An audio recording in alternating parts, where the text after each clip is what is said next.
Hello, and welcome to the next episode of the Spirit and Soul Podcast. We're back, baby. We took a little bit of a hiatus because we were redoing the background, how we record, and all these different things, and really allowing the podcast to be up-leveled as we were up-leveling here at Spirit and Soul, myself included in that.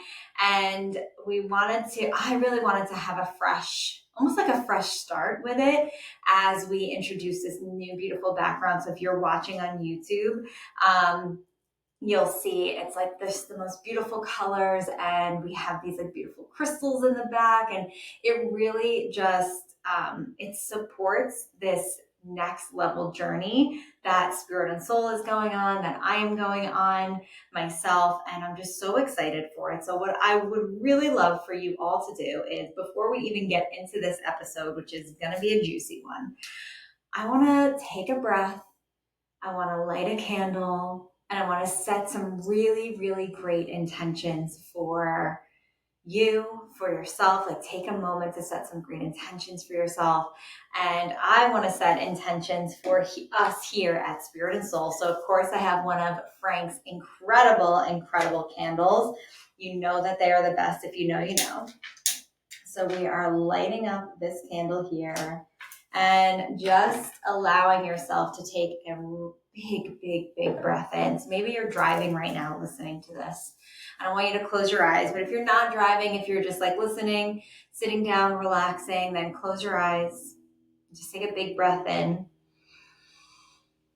and out. And just taking a moment to be in this energy, taking a moment to call your intention forward. So maybe you're really working towards something. Maybe you have this big vision for your life, or maybe it's just like something that feels really, really big that you are a little bit nervous to go towards, or to, I don't know, make a leap.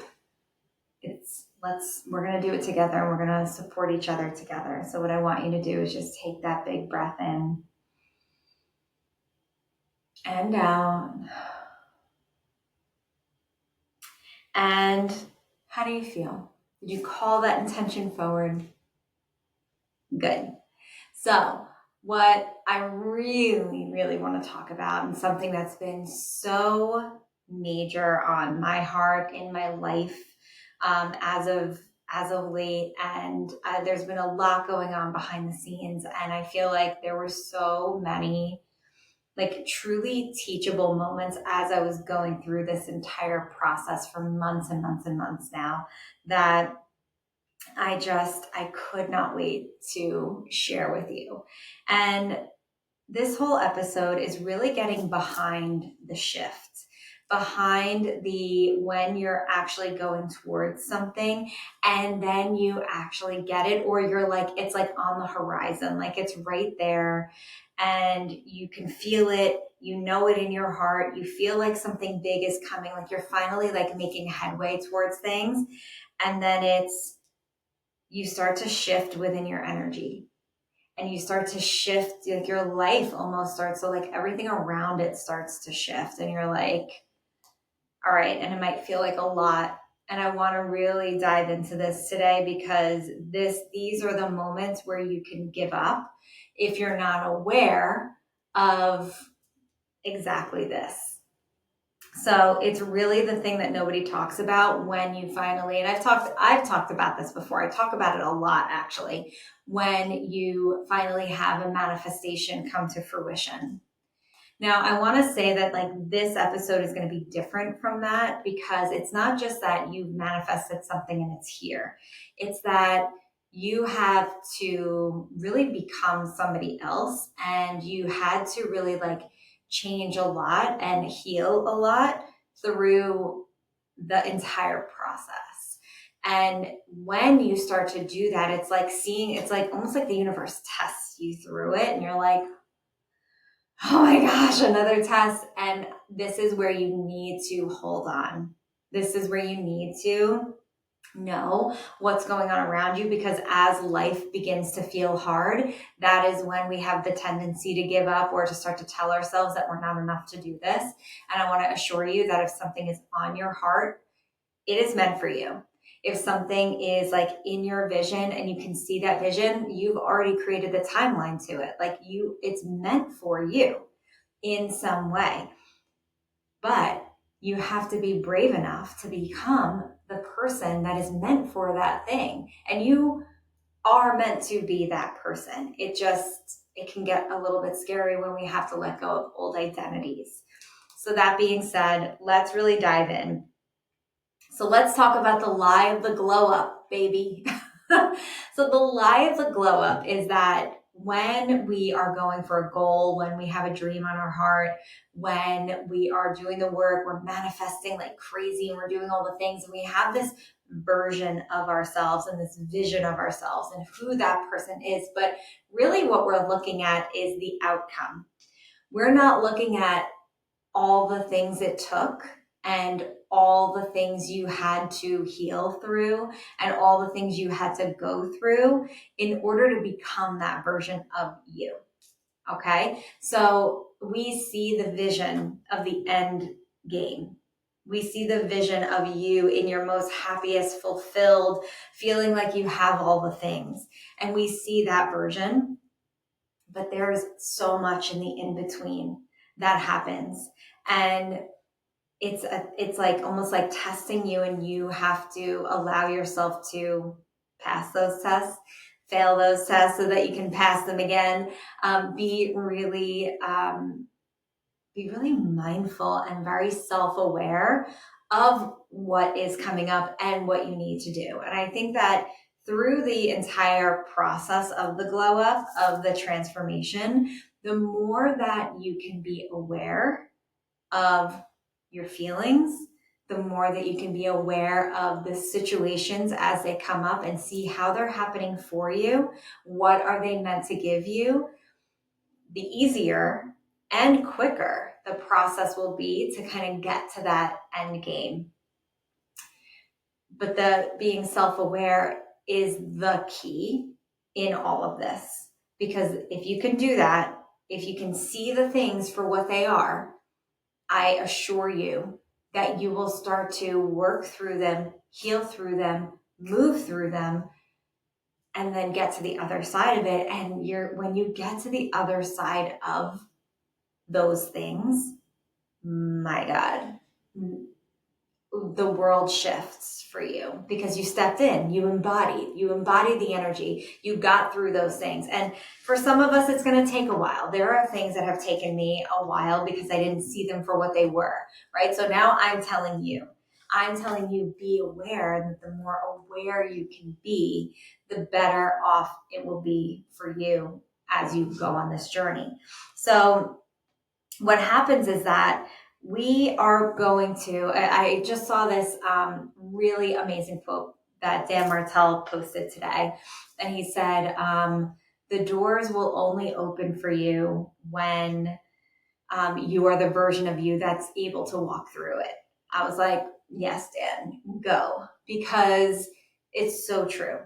It is so true. When you embody and you finally have reached the version of you that is able to walk through that door is going to open for you. So if you feel like you're manifesting something, you are working towards something, and like doors are never opening, or doors are opening and then shutting, see it for what it is. We really have to try not to be discouraged. And I get it. Like, you're going to be disappointed with things like that, but try not to get discouraged to the point where you're like questioning who you are. It's just that you haven't stepped into the version of you that is meant to walk through that door. And maybe that door, first of all, maybe that's divine redirection. Maybe you were never supposed to walk through that door in the first place.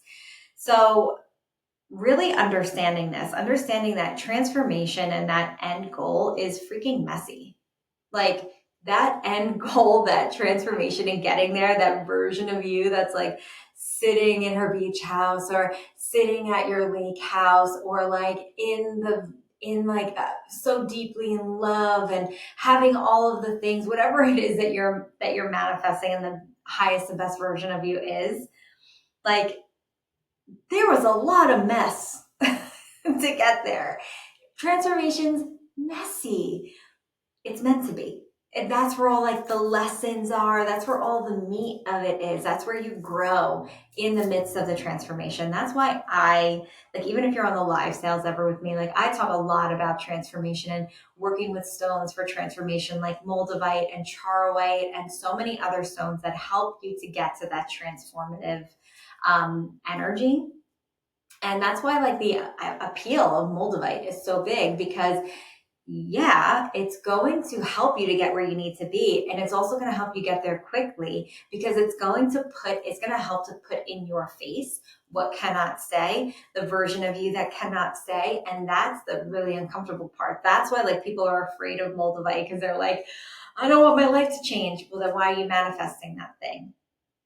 Like, why are you manifesting these things if you're like, I don't know if I want life to change?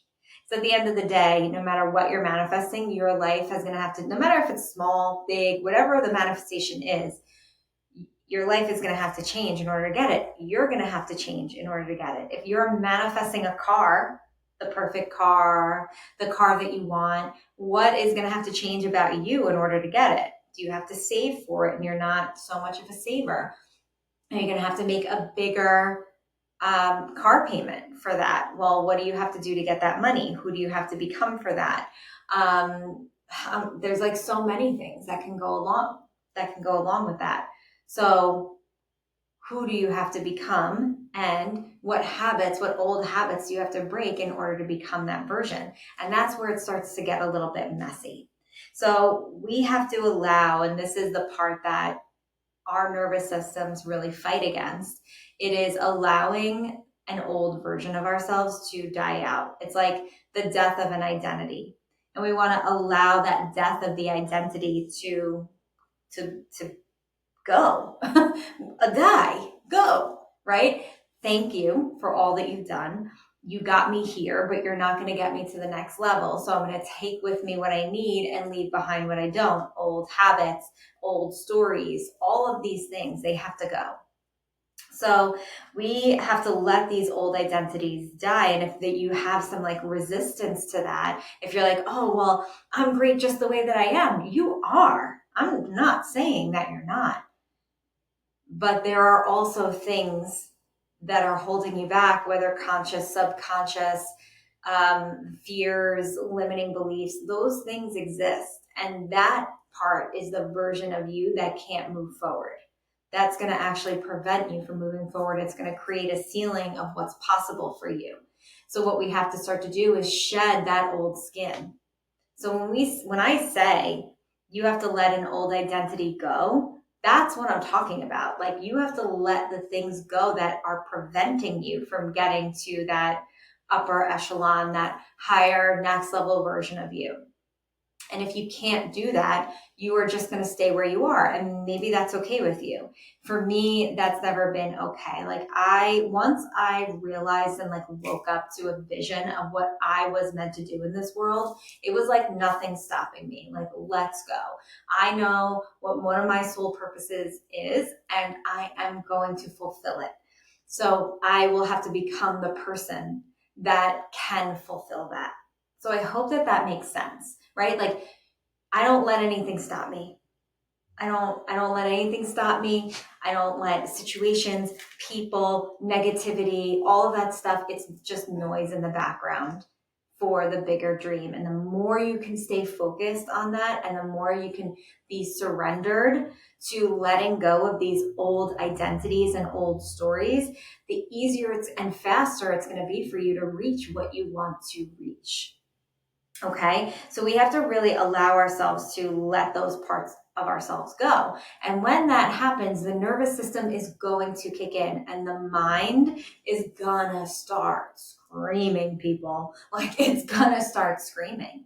And you have to be strong enough, and this is why like meditation is so important, and the things that we teach at Spirit and Soul is so important, because you have to have a center that you can come back to when the mind is flipping out and when your nervous system is through the roof, and your center is that heart space.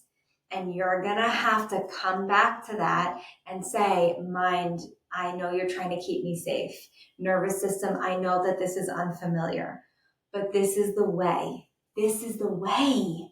And we have to let go of the fear and really move through the fear anyway. Like move through it anyway, even if it's there. Not attach and hang on to the fear. Witness it because it's there, right? Like we have to witness it because it is there and move through it, and sometimes with it. Like it's going to kind of come with you until it knows you're safe. Okay. So when we're doing any kind of change in our lives, our nervous systems and mind are going to create resistance for you. It's going to tell you that you are not good enough. It's going to start bringing up old stories to try to prove to you that you're not good enough. It's going to try to bring up all of these things from the depths of your memories and be like, remember in first grade when you tried to do this? Remember this? Remember this person said you would never be good enough, or that you're not creative, or that you're not this. And it will start to tell you these old stories. Or it's going to say, who are you kidding? You don't have time for this. You don't have time to do these things. It costs money to do these things, and you don't have money, right? Like these things are so far off. Oh, maybe you can do it when the kids are older. And it's going to start to tell you that what you're capable of and what's possible for you. And those things are not truth. You have time. You have to make the time. You got to create the time. Okay. It's not just, you're not just going to find the time, right? People are always like, oh, when I find the time, you're never going to find it, honey. You're never going to find it. You have to create it. And that means that you may have to go to bed earlier. It may mean that you're going to have to put your Netflix subscription on hold for a little bit. It may mean that you have to change up your habits because you need to create time in your day. It may mean that you need to ask for help. Like, can we ask for help when we need it, please? Those are all the things that may come up for you, and you're going to have to commit to it, okay? And then that resistance, when that resistance comes up, you have to just really work through it, because the issue is that the mind does not like what is unfamiliar. And so it's going to scream and tell you that this is unfamiliar and therefore it's unsafe. And the truth is that it's always safe to follow the soul. It's always safe. You just have to be brave enough to do it. And there will be so much subconscious resistance because the mind doesn't feel safe, because it's telling you that this is, unfamiliar, basically. And we have to then continue to push ourselves forward and create familiar. We have to make the unfamiliar familiar, because once you show that it's familiar to you, that's it. Like, you're good. Like, your mind's not even going to talk about it anymore. It's going to be a distant past. What it used to tell you will be in the distant past, because it's going to be like, oh, I used to think that way. Yeah, because when it was unfamiliar, your brain was like, we're unsafe. And then all of a sudden it's like, oh, wait a second, this is safe. Okay, continue. And that's how it feels. So I will tell you, and there's also this idea of fear versus expansion, right? Like, expansion energy is going to feel scary because, again, it's unfamiliar.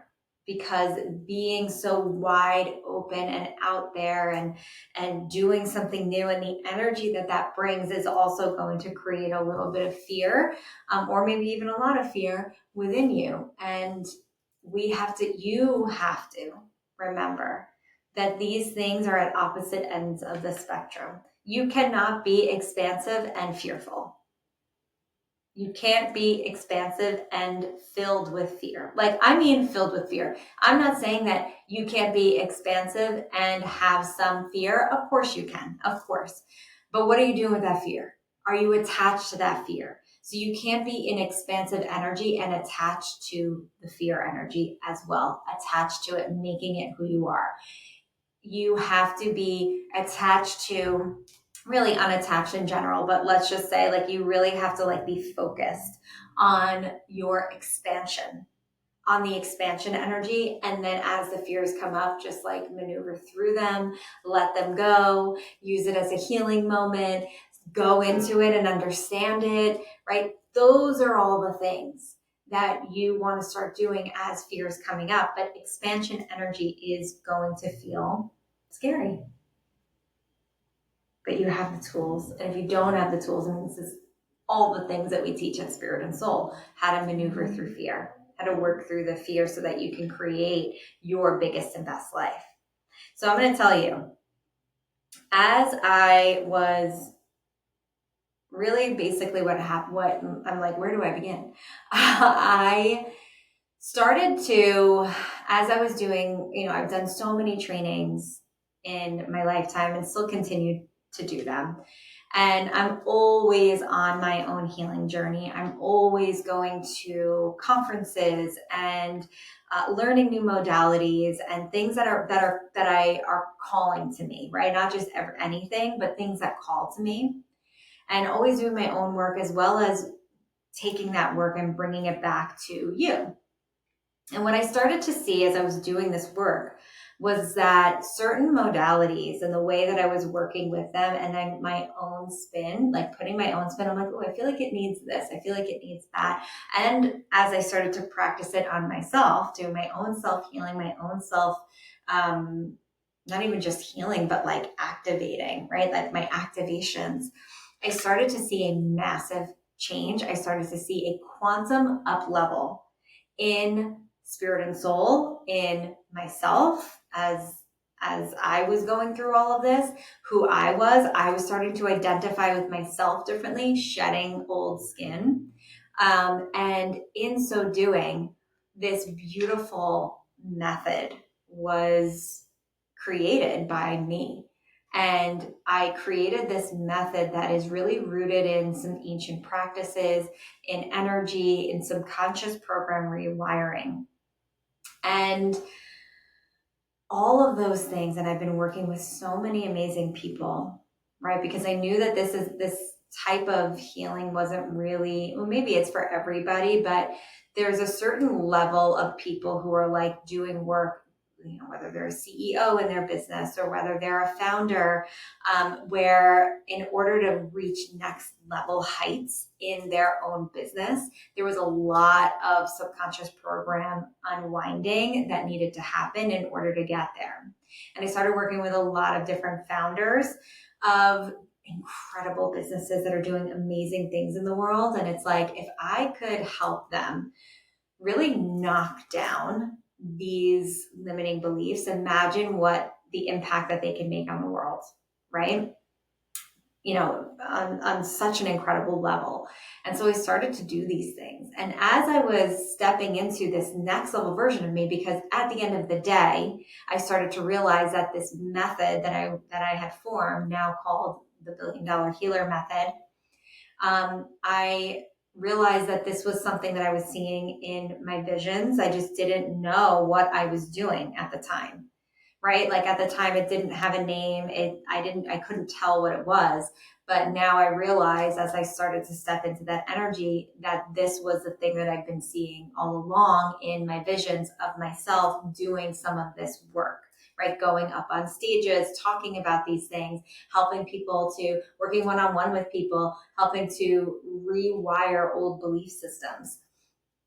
And as I was going through this process of stepping into that version, that this timeline's been open for a while, I had things coming up, of course, as we all do when we up level, because new levels, new devils. Okay. So I started to have my own things coming up of, my own fears and my own inner like limiting beliefs and my own feelings of not feeling safe. So I had this beautiful session, an installation activation session with an incredible creator, She's much more than a creator. She's doing amazing things in the world. But I started to, I did this work with her and she loved it. She was raving about it and felt the shift immediately. And that's the thing with this method, is that you feel that shift immediately.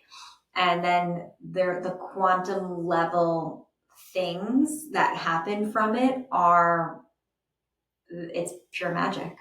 The quantum level changes in somebody's life after doing this method, I'm not even joking when I say it's pure magic. I get so excited about it. I love to hear people's the success stories and the massive shifts into different timelines that they have. But as all of this was coming up and after this session, I could feel this energy inside building, and I could feel it coming from bubbling up from my belly, my solar plexus, and into my heart and into my throat. And I could feel I was at home with the boys, and I could really feel like I was just wanted to be hysterically crying. I just needed to heal through something, let something out, and I couldn't place my finger on what it was. And I was feeling unsafe in newness. I don't know. I couldn't just I almost couldn't figure out where it was coming from. I'm like, this is so unlike me. This is not new. You know what I mean? This isn't new for me, but it felt like that, if I can try to put words to it.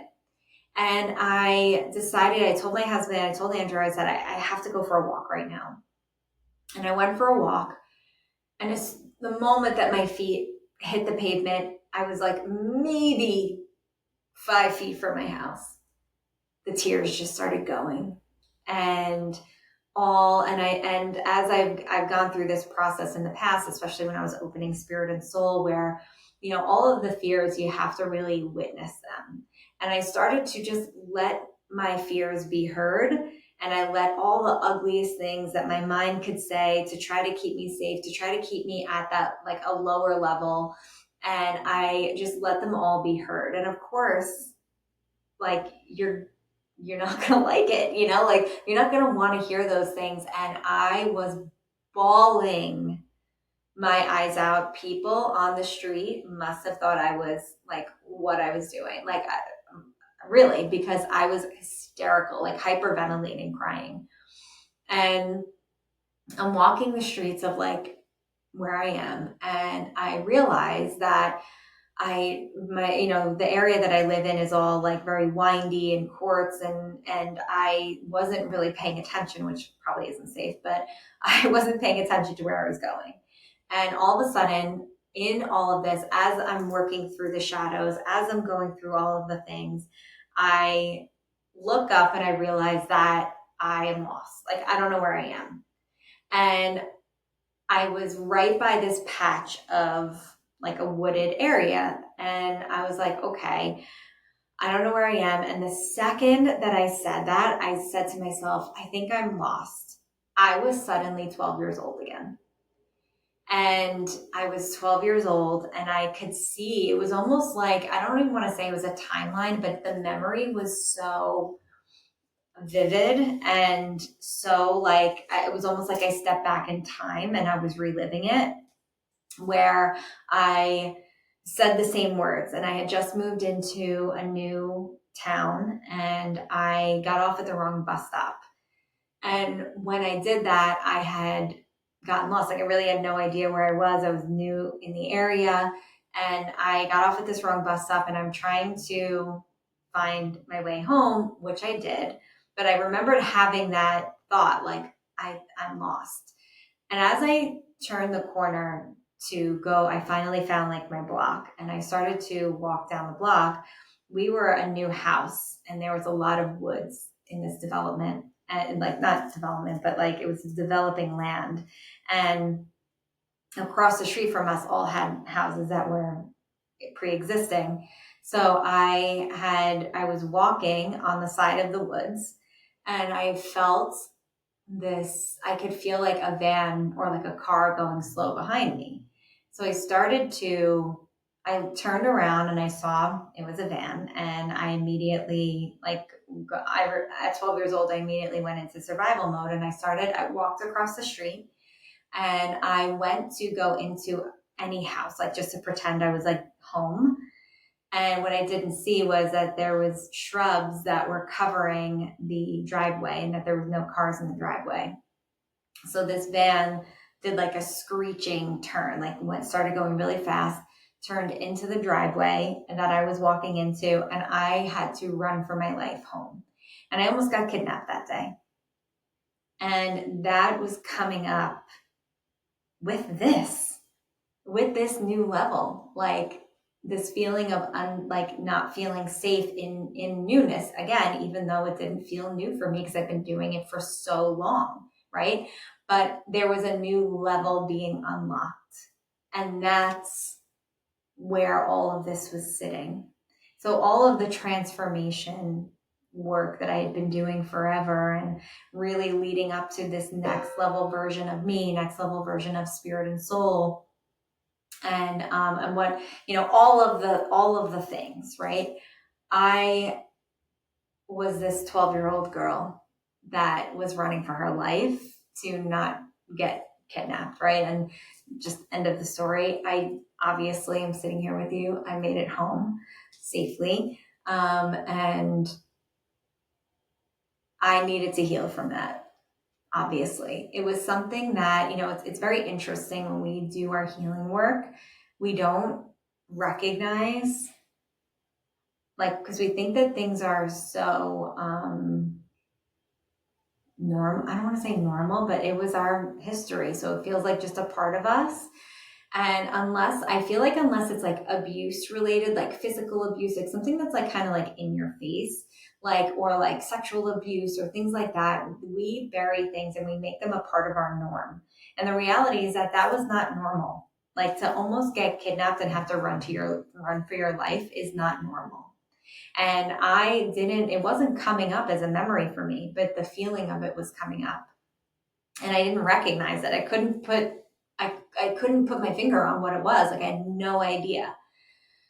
And then being in that moment of being this age now and this timeline and being by the woods and having that thought, it brought me right back. And the craziest, weirdest, scariest part of it all was that as I'm reliving this memory, me of this age was like, I feel like there's a van behind me. Like, I was really truly living a paralleled reality in that moment, from my old version of myself to my new version. And I turned around and there was a blue van that came around the corner.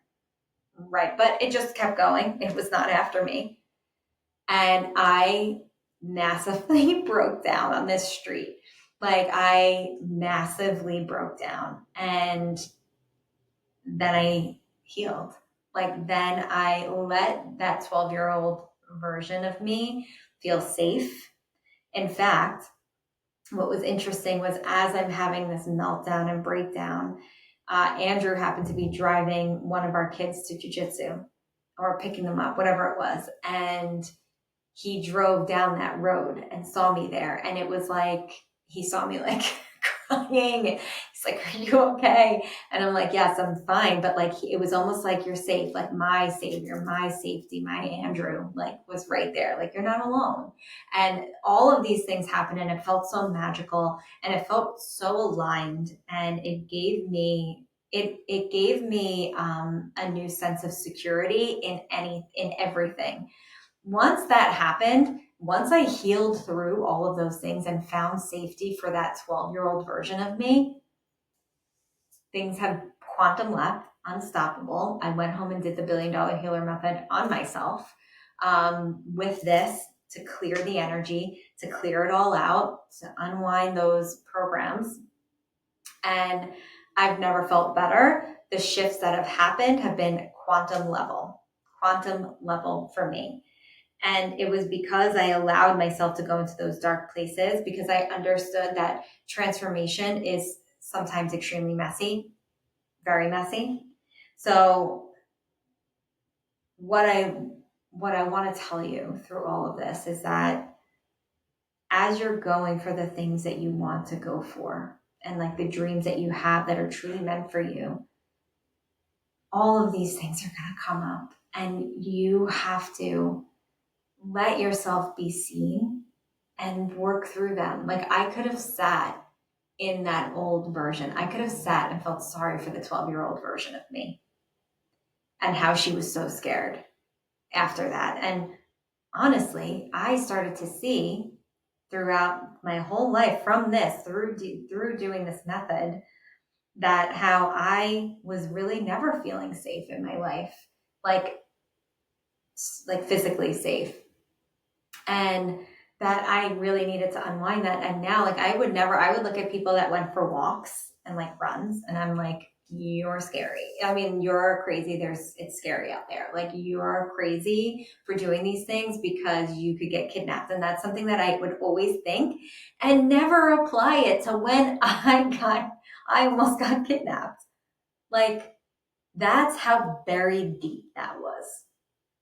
That is how buried deep that was. And it came up a little bit with Gavin this year because he was in 6th grade, last year, and he wanted to, walk home from the bus stop. And I was, it came up a little bit, and he had never heard the story. So I told him the story of it, but it still didn't hit. Like, I didn't let the emotions in. Once I tapped into the emotion of it, that was it. So your glow up is waiting for you. And I want you to go head first, leap, jump into all of the transformation that comes with it, into all of the things that come with it.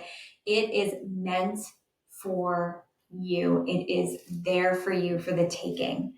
And you can quantum leap your results in getting there if you allow yourself to unwind those patterns, see the fears, go headfirst into them, headfirst into the things, so that you can come out the other side understanding, letting go, releasing, and shedding that one layer of skin so that you can step into that next level version.